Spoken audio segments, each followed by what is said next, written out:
Hey everybody, it's the Nitty Professor, and I'm here with the, is it Dresow? Dresow. Dresow Family Farm, and would you like to introduce yourself? Sure. Hi, my name is Stacy Dresow. I'm with Dresow Family Farm, and we raise Cormo and Cormo Cross sheep in Lonsdale, Minnesota, which is the southern half of the state of Minnesota. And I do all natural dyes of what grows on the farm or what I forage or food waste. So what kind of dyes are we looking at here with this blue, green, yellow, beige?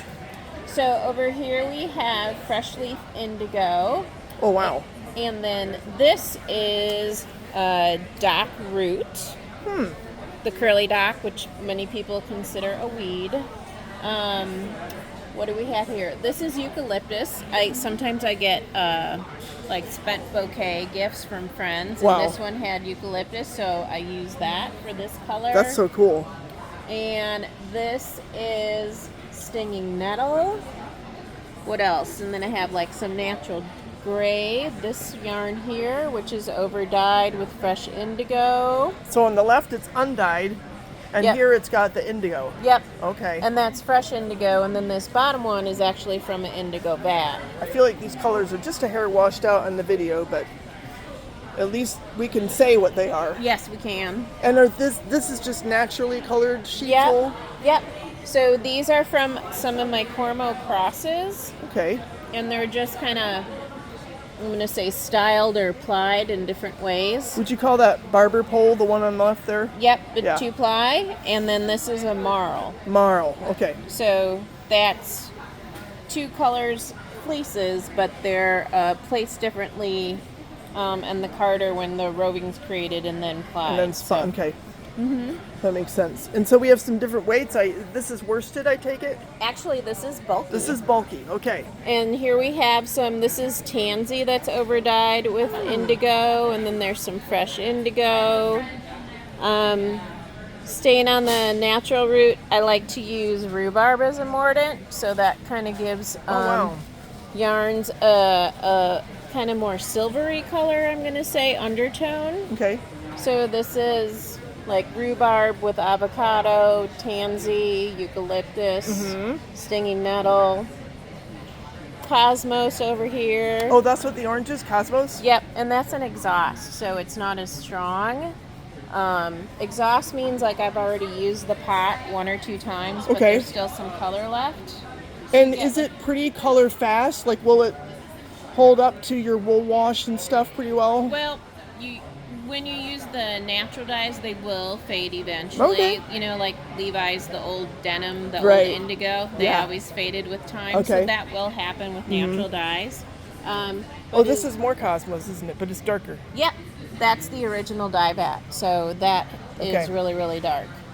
But as long as you use, you hand wash in cold and you air dry, Right. and because it's real wool, you only need to wash it every 4th or course. 5th time. That's right. The color should last a really nice time. Right. And then these are kind of some of the same colors. Similar. So this is tansy in one of the stronger vats, Okay. and stinging nettle. That's a cool color. It's That's almost like a mint. avocado with iron, so it's kind of has a little mauve to it. That's avocado. And again, the barber pole and the marl. And this is the indigo again? Yep, Okay. indigo vat. And then this is one of my favorite new yarns this year. This is from just a single sheep, my sheep Rue. She is a Cormo and she has a rose gray fleece. And then we added some Angora from our rabbit. Oh, wow. So it's just really just wonderfully luxurious. I wish we could and feel that soft. over the I know. camera. Here, there. That's good stuff. Is that worsted? Nope, this DK? is, it's just, I'm going to say slightly under DK, but it's definitely thicker than a sport. Yeah, and this is all the DK. How much Angora is in there then? This one is about 16% Angora and 84% of the Cormo. And this is like one of my favorites, another favorite. This I call the Barnyard Blend. And this one has a little more VM in it than normal. It was a real animal. Yep, It lived, it ate. definitely. It walked the earth. It walked the pastures. And this has a little more VM. I coat all of my sheep, but the sections that I pulled from the sheep, this has the wool from all 92 sheep at the time Wow. to make this super bulky yarn. And that's also really soft and Okay. yummy. And are these naturally dyed or? Yeah, these are called bundle dyed. So these are mordanted, and then I use food waste, and then the one dye that I do purchase is cochineal. That's the hot pink. Oh, wow! Look at that. Because I can't get that naturally. Yeah. But I so mean, it's kind of natural. I mean, it's an animal, right? It's not like Yeah. you're. Yeah. So it's Not still an a acid dye or natural something. dye, but it's one that I purchase because everything else I just use what I, can find. And lots of spent bouquets in here and food Wow. waste, kind of similar to the yarns. And then it's bundle dyed, so it's the color is steamed down there through a steaming process and That's interesting. mordant process. Yeah. And what have we down here? This is actually my D-stash. None of this is from my farm. I'm just I purchased a drum carder, and this came with it, and I don't really use it, Okay. any of this stuff, because it's not natural, and I don't know the farmer. Yeah. So I'm just kind of selling it and trying to It's move it along. just along for the ride. Yeah, it's kind of my personal purge. That's cool. Yeah.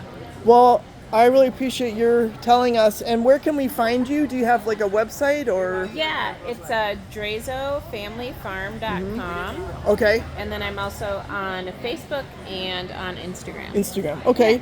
I'll try to find those links and then post them on my video. All right, thank you. Thank you.